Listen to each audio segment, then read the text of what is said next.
Grass root ലെവലാവണം. എത്രത്തോളം എത്രത്തോളം ചെറുപ്രായത്തിൽ ഫുട്ബോളുമായി പരിശീലനം കൊടുക്കാൻ പറ്റുമോ അതായിരിക്കും ഭാവിയിൽ ഗുണം ചെയ്യുക. പണ്ടത്തെ പോലെയല്ല, ഇപ്പോൾ മുഴുവൻ എക്യുപ്മെൻറ്റ്സും വെച്ചാൽ എല്ലാ എക്യുപ്മെൻറ്റ്സും വെച്ച് വളരെ സിസ്റ്റമാറ്റിക്കായ ക്യാമ്പാണ്.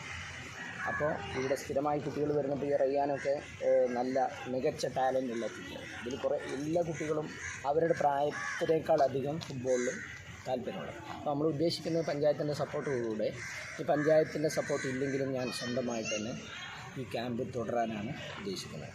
38 വർഷമായിട്ട് ഫുട്ബോൾ മേഖലയിലുള്ളത് കൊണ്ട് റഫറി ചെയ്യുന്നു. ഇപ്പോൾ ഇനി ഓൾ ഇന്ത്യ ഫുട്ബോൾ ഫെഡറേഷൻ്റെ കോച്ചിങ് ലൈസൻസ് ഉണ്ട്. അപ്പോൾ നമ്മുടെ കഴിവ് നമ്മുടെ വളർന്നു വരുന്ന മക്കൾക്ക് ഉപകാരപ്രദമാകാൻ വേണ്ടിയാണ് ഈ സംവിധാനം. നല്ലൊരു ഗ്രൗണ്ടുണ്ട്, നല്ല സൗകര്യമുണ്ട്.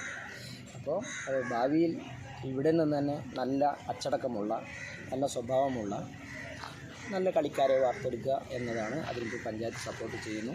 ഇനി പഞ്ചായത്തിൻ്റെ സപ്പോർട്ട് ഇല്ലെങ്കിലും നമ്മൾ സ്വന്തമായി നടത്താനും താല്പര്യം. നിങ്ങളെപ്പോലുള്ളവരുടെ സഹായം, നാട്ടുകാരുടെ സഹായം നമുക്ക് ആവശ്യമാണ്.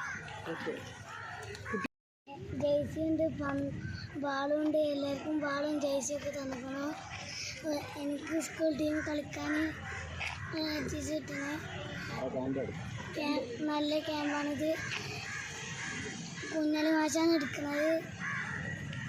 എങ്ങനെ കളിയൊക്കെ ഇനിയിപ്പോൾ ഇവിടുന്ന് തുടർന്ന് ഏത് ടീമിലും കളിക്കാനുള്ള ധൈര്യം കിട്ടിയപ്പോൾ കിട്ടിയ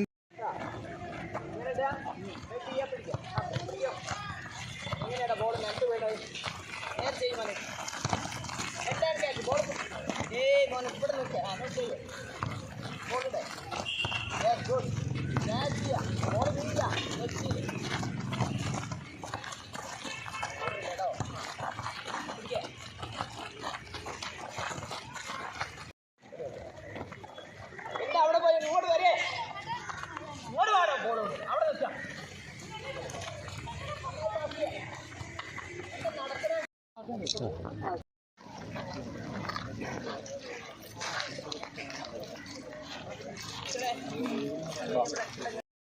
മെസ്സിയെ നമ്മുടെ നാട്ടിൽ നിങ്ങൾക്ക് കാണാൻ കൊണ്ടുവരികയാണ് നമ്മുടെ മിനിസ്റ്റർ. കൈയടിക്കണം.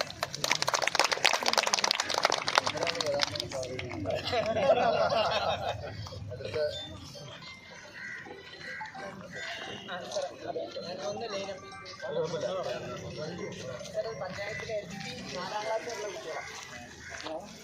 അത് ബെസ്റ്റ് പ്ലെയറാണ് അവൻ.